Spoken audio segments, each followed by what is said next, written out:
Queridos alunos e alunas do nosso curso de pós-graduação em segurança pública com ênfase em inteligência artificial, professor Caselato, voltando aqui para o nosso próximo bloco. A gente vem falando então, saindo das escolas clássicas para o positivismo criminológico, aquela ruptura paradigmática que nós tanto focamos aqui, enaltecemos aqui, deixando o livre-arbítrio de lado para poder falar a respeito do criminoso como um processo de pré-determinismo, O criminoso nasce pré-determinado biologicamente, sociologicamente ou psicologicamente, a depender de cada uma das vertentes do positivismo criminológico que a gente já estudou. E aí, entre essa luta das escolas, entre o final do século XVIII e início do século XIX e meados do século XIX, temos as escolas intermediárias. São as escolas intermediárias que nós estamos estudando agora. A gente ainda está na fase da criminologia tradicional, não entramos ainda na fase da criminologia moderna, tá? E aí, dentre essas escolas, salvo engano, vamos estudar 5 escolas, já estudamos o correcionalismo, O correcionalismo que diz que um criminoso é um fraco, que precisa de um apoio pedagógico do Estado, para poder se reerguer. Não sei se vocês lembram, que a gente estudou essa parte. Agora a gente vai entramos também na escola de Lyon, falando do Alexandre Lacassagne, que tem aquela célebre frase, a sociedade tem os criminosos que merecem, E ficamos de falar sobre outro grande expoente aí da escola de Lyon, que é o Gabriel Tardet. Então vamos aqui para o nosso slide. Aqui, ó, criminologia tradicional, as escolas clássica e positivista, desse período dessas escolas, as escolas intermediárias. E aí a gente chega aqui no nosso mapinha mental tão utilizado, A gente já esmiuçou essa primeira parte aqui da escola clássica, Toda essa parte da escola clássica aqui a gente já venceu. Esmiuçamos também a parte referente à escola positivista, mas lembrando que aqui nas escolas intermediárias a gente ainda está nesse início e meados aí do século XIX. Falamos então do correcionalismo, Na Alemanha por Karl Herder e Karl Krause, E na Espanha por Giner de los Rios e Pedro Dorado Monteiro, com grandes obras, Falamos também em relação a Alexandre Lacassagne, E agora a gente vai começar falando aqui, do Gabriel Tardet.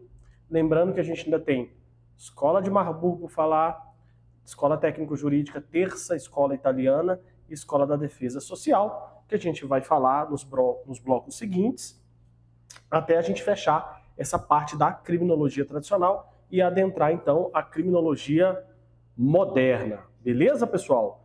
Então vamos começar aqui com a Escola de Lyon, também conhecida como Escola Antropossocial ou Escola Criminal Sociológica, Muito influenciada também, tá, pessoal, pelos ensinamentos do químico Pasteur, tá? Lembrando que os autores dessa escola vão somar a predisposição pessoal para a delinquência e as influências do meio social. E a gente já falou, do Alexandre Lacassagne, o médico francês, que ali, entre os séculos XIX e início do século XX, se opôs diretamente às regras de Lombroso, as ideias lombrosianas, Ele entendia, o Lacassagne, que a gente tinha 2 tipos de fatores que influenciavam a escola na prática de um crime, que eram aqueles fatores predisponentes físicos e os fatores determinantes, como os fatores sociais que são decisivos para a prática do crime, tá bom? E aí ele usava aquela metáfora para falar que a sociedade abriga em seu seio uma série de micróbios, que são os delinquentes, Ele faz aquela metáfora comparando os micróbios aos delinquentes, que não se desenvolvem se o meio não for adequado, Então, para Lacassagne, cada sociedade tem um criminoso que merece, e se houver desorganização social, haverá uma propensão social do meio para que esses micróbios, entre aspas, os delinquentes possam se desenvolver. Mas agora a gente vai falar um pouquinho, então, sobre um segundo expoente chamado Jean Gabriel de Tardet, Tardet, olha ele aí, juiz criminal, também se opôs às ideias defendidas por Lombroso, tá? Ele defendia que as causas sociais, e não só as causas somáticas, que eram as reais influenciadoras das diferentes taxas criminais. Então eles afastavam esse determinismo biológico de Lombroso e trazia, então, criminogênese mais para o lado da sociologia criminal do que do pré-determinismo, tá? Então ele acreditava, ele também tem um bordão, tal qual o Lacassagne fala, né? Que toda a sociedade tem um criminoso que merece.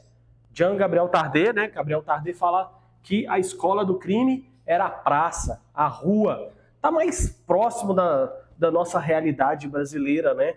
Falar que a escola do crime é a praça, é a rua. É lá que a gente aprende tudo que presta e tudo que não presta, né? E ele utiliza uma lei muito utilizada também na criminologia moderna, tá? A gente vai perceber isso, que são as 3 leis da imitação, tá?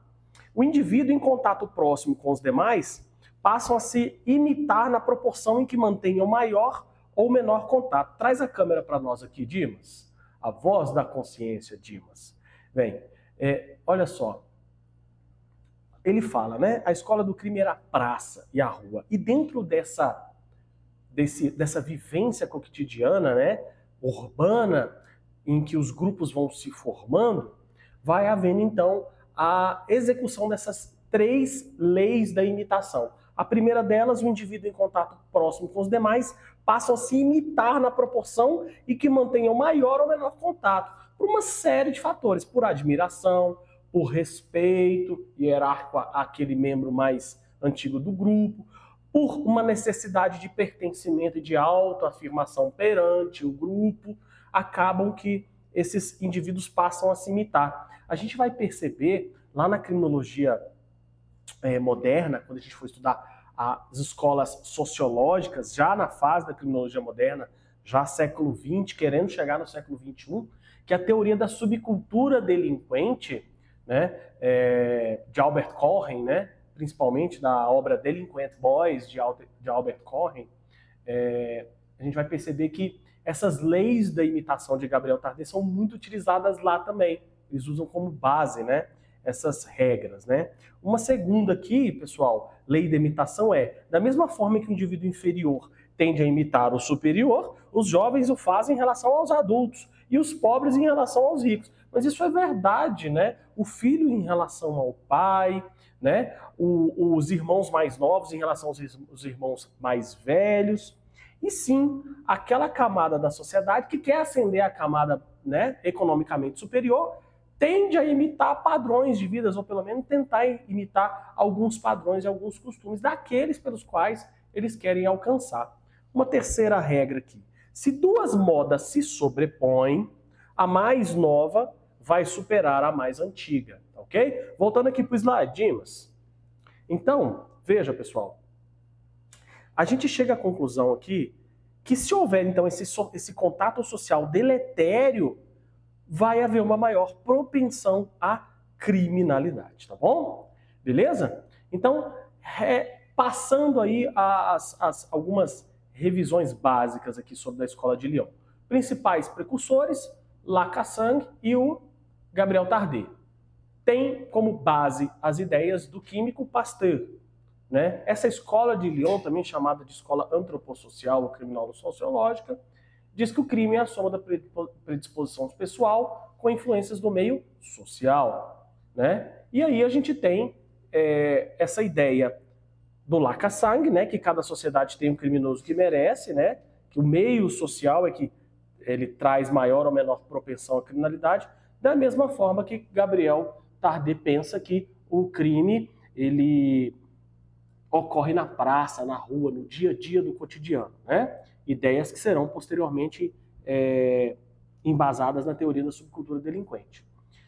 Então, o crime para a escola de Lyon se baseia, sobretudo na concepção de Tarde, nas leis da imitação, tá bom? Prosseguindo aqui no slide, veja, essas 3 leis da imitação também foram citadas no livro do Chacaria, tá? A primeira delas permite dizer que o indivíduo em contato próximo com os outros os imita na proporção direta do contato que mantém entre si. Até aí, a gente já viu no slide anterior. Tarde diferenciava os contatos diferentes e rápidos, que ele denomina de moda, característicos da grande cidade, e os contatos mais lentos e menores, o que ele denomina de costume, característicos do campo. Por força dessa ideia, ele acreditava ter a imprensa um papel central nos meios de comunicação e interação entre as pessoas, propagando e potencializando essas imitações. Né? Quem nunca viu o comercial do Marlboro, né? Aqueles comerciais antigos da década de 90, em que mostravam homens fortes descendo do cavalo e acendendo um cigarro, tudo aquilo ali é um papel desempenhado pela imprensa que as leis da imitação aqui, em parte, podem ser aplicadas, né? As pessoas acabam achando bonito, querem imitar aquele homem forte, aquele cowboy que fumava Marlboro e descia do cavalo, né? Uma segunda lei da imitação projetava a direção do processo. O inferior vai imitar o superior, os jovens vão imitar os mais velhos, os pobres vão imitar os ricos. Os camponeses imitam a realeza e assim por diante.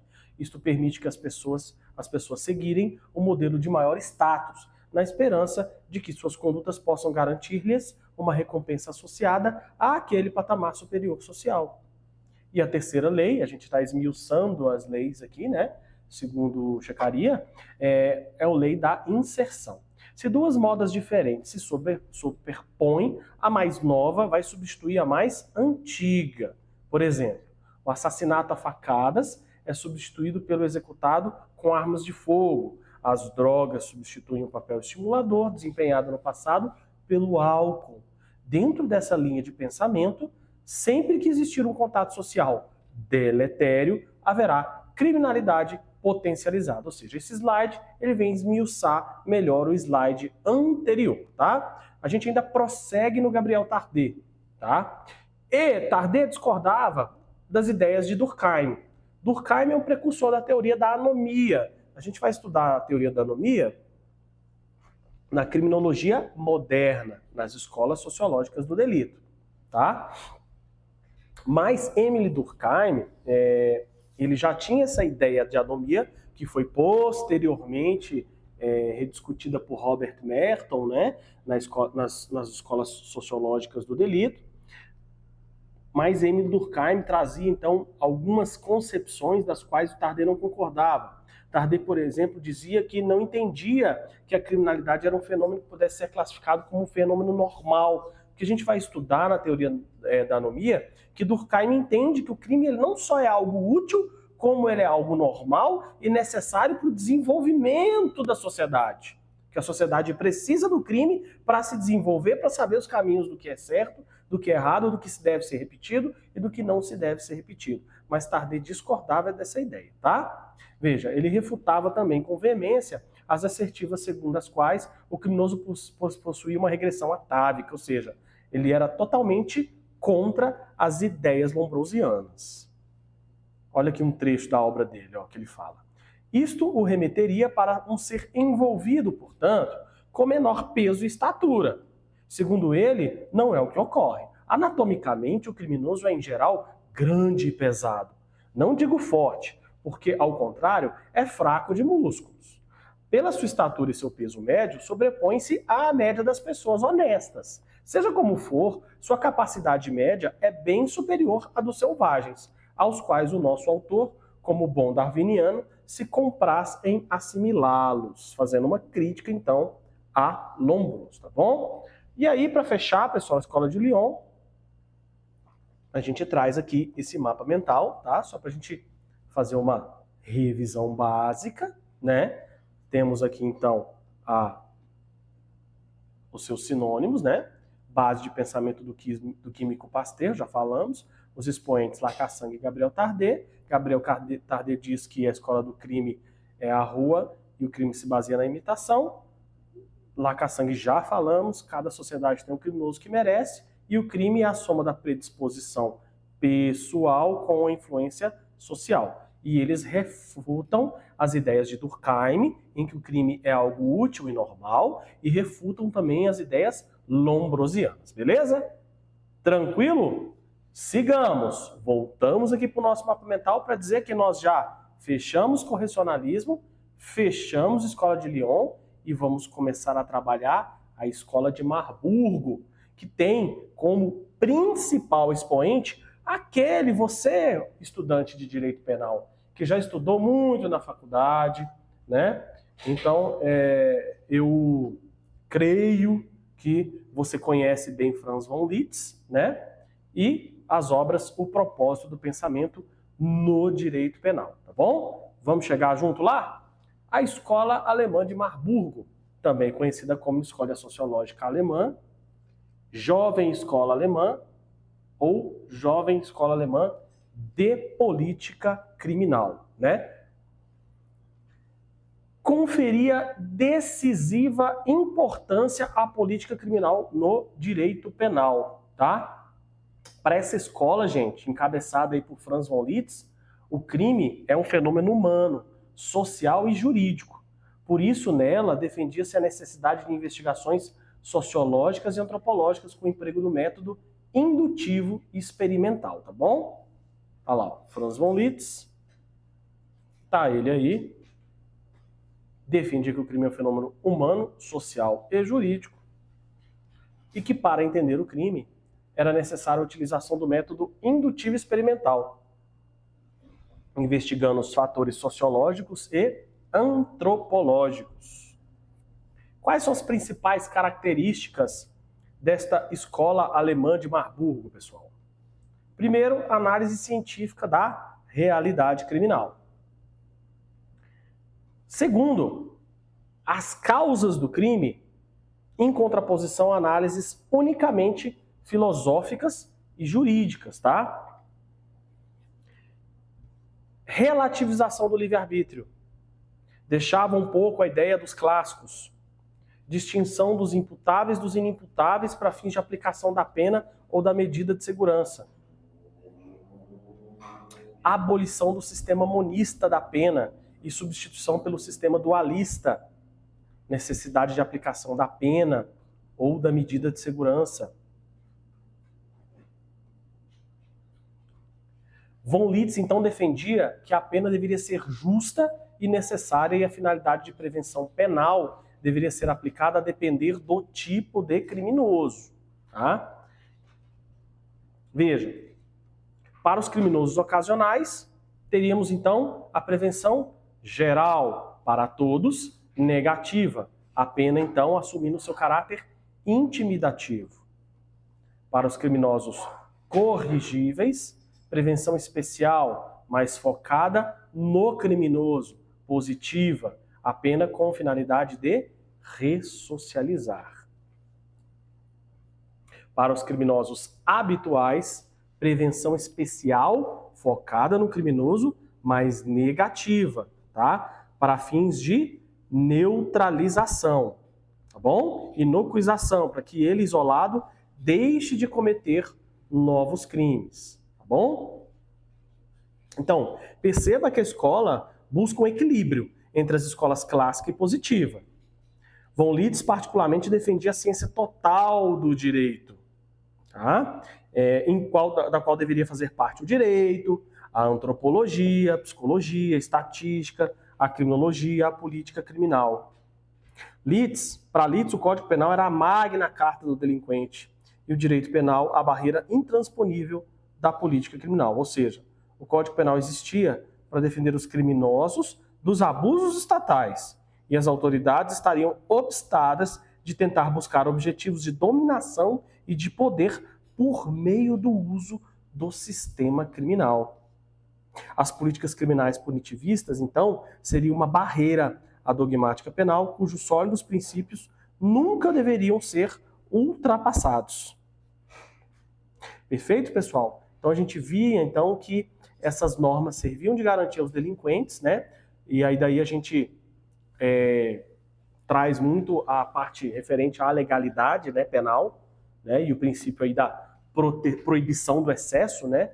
O Übermaßverbot, né? Desse jargão em alemão, desse termo em alemão, Übermaßverbot, que é a proibição do excesso, e o Untermaßverbot, que seria a proibição da proteção da proibição de proteção deficiente. É com base, por exemplo, pode jogar a câmera aqui, Dimas, é com base nesse exemplo que nós temos, por exemplo, liminares sendo concedidas para que o Estado garanta, por exemplo, leitos de UTI, né, às pessoas que precisam. Por quê? Porque o Estado tem que dar o mínimo existencial. Proibição da proteção ineficiente, proteção deficiente. Ao passo que nós também temos o quê? Um controle rigoroso na legalidade penal, porque a legalidade penal pressupõe limitação do poder estatal, pressupõe limitação desses abusos do poder estatal, né?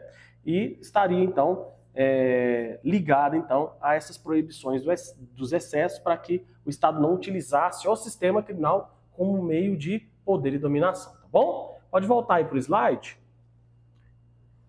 A dogmática, então, teria o objetivo de limitar as políticas criminais punitivistas com a adoção de princípios sólidos e intransponíveis, segundo Luiz Flávio Gomes e Garcia Pablos de Molina.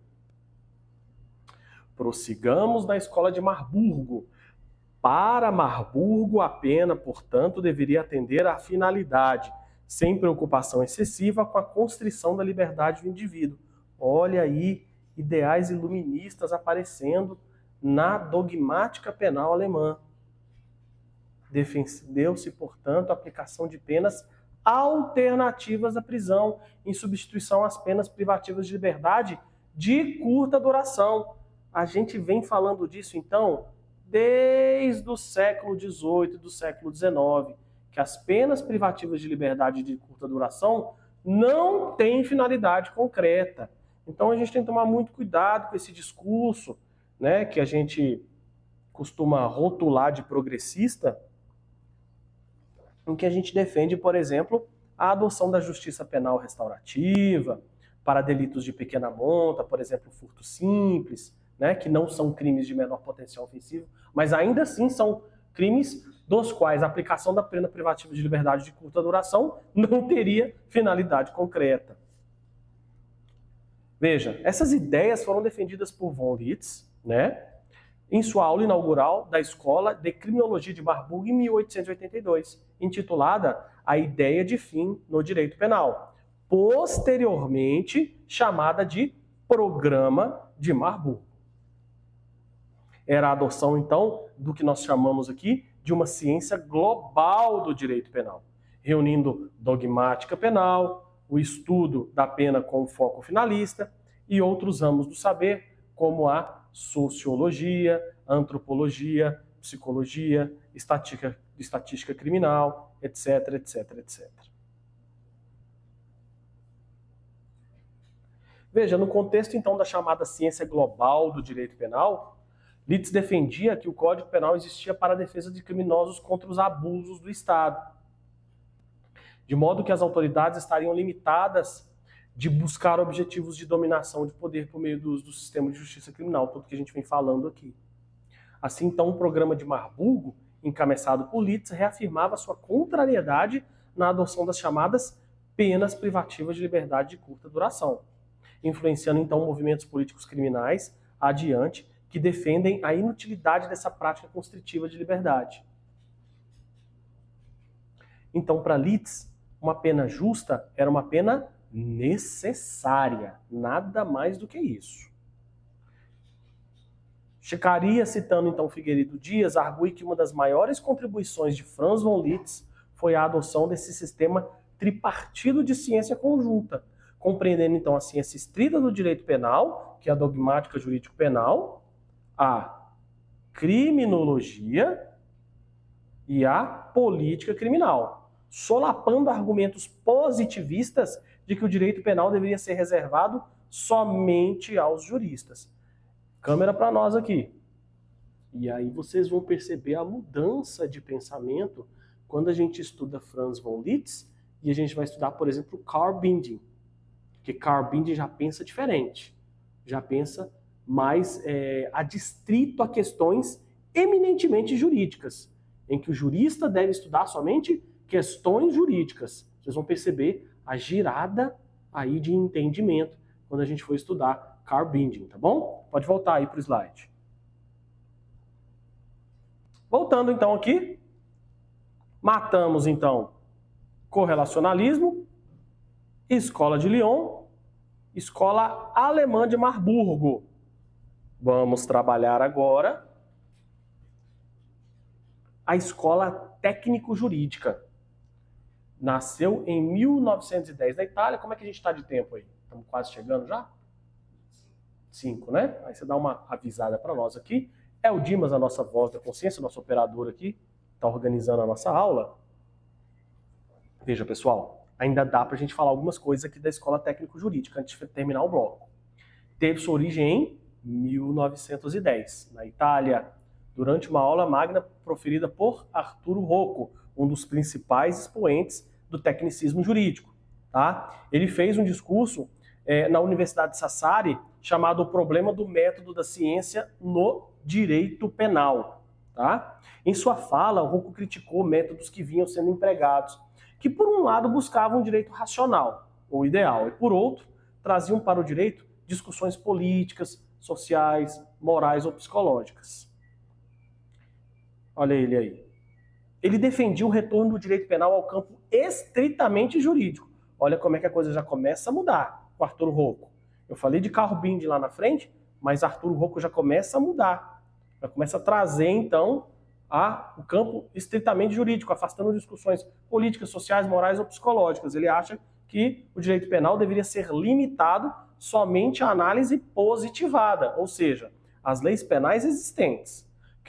Criticou, então, o positivismo criminológico, né, por ele ter, entre aspas, demolido o pensamento científico, limitando-se a tarefas críticas, chegando a um direito penal sem direito, porque ele entendia que você utilizar daqueles conceitos de pré-determinismos biológicos, sociais e psicológicos era um desserviço à análise positivada do direito.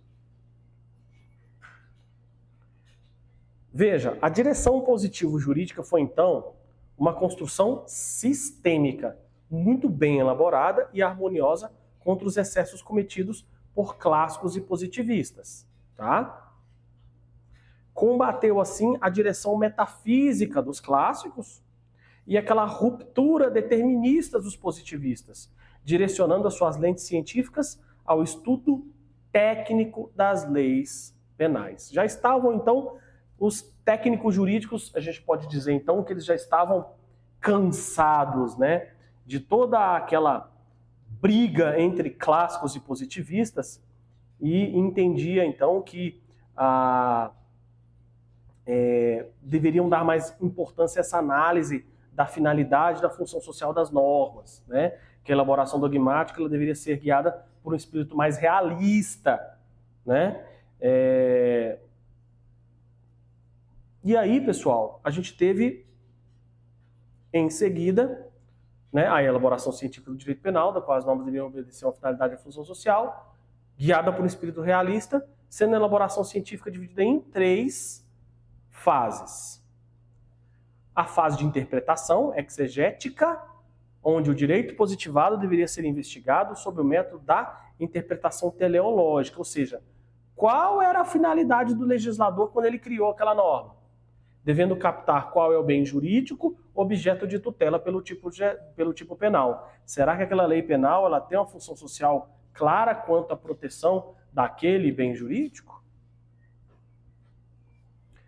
Fase sistemática ou fase dogmática, coordenação de diferentes princípios, fruto do trabalho interpretativo, organizando-se no conteúdo normativo. E a terceira fase, a fase crítica, determinação de como o direito deve ser, né? Aí podem ser propostas reformas, seja para alterar dispositivos, seja para eliminar alguns institutos, ou até para incorporar outros, né? Essa incorporação, então, dessas novas instituições jurídicas seria para ele, então, né, para Arturo Rocco, a própria política criminal, tá? Então, a escola ela vai surgindo como uma reação tanto do idealismo dos clássicos, como desse empirismo do positivismo, né? Os técnicos jurídicos, eles desejavam conferir importância aos aspectos jurídicos do crime, e não essas variáveis de cunho antropológicos ou sociais. Como é que nós estamos de tempo aí, meu amigo? Beleza. Olha só, então, pessoal, era sobretudo uma reação científica em direção ao verdadeiro direito penal, Para os defensores da escola técnico-jurídica, a ciência penal era autônoma e não deveria se confundir com outras ciências filosóficas, estatísticas ou explicativas, tá? Nem a criminologia e nem ideais políticos ligados à política criminal. Para essa escola, o delito é pura relação jurídica, para a qual são previstas penas direcionadas aos imputáveis e medidas de segurança aos inimputáveis. Essas penalidades, então, teriam função preventiva geral, direcionada a toda a sociedade, e especial, direcionada ao delinquente, para que ele não voltasse a cometer outros delitos, beleza? Então, voltando à câmera aqui, pessoal, a gente vai dar uma finalizada nesse bloco e a gente continua daqui a pouco com a Escola Técnico Jurídica.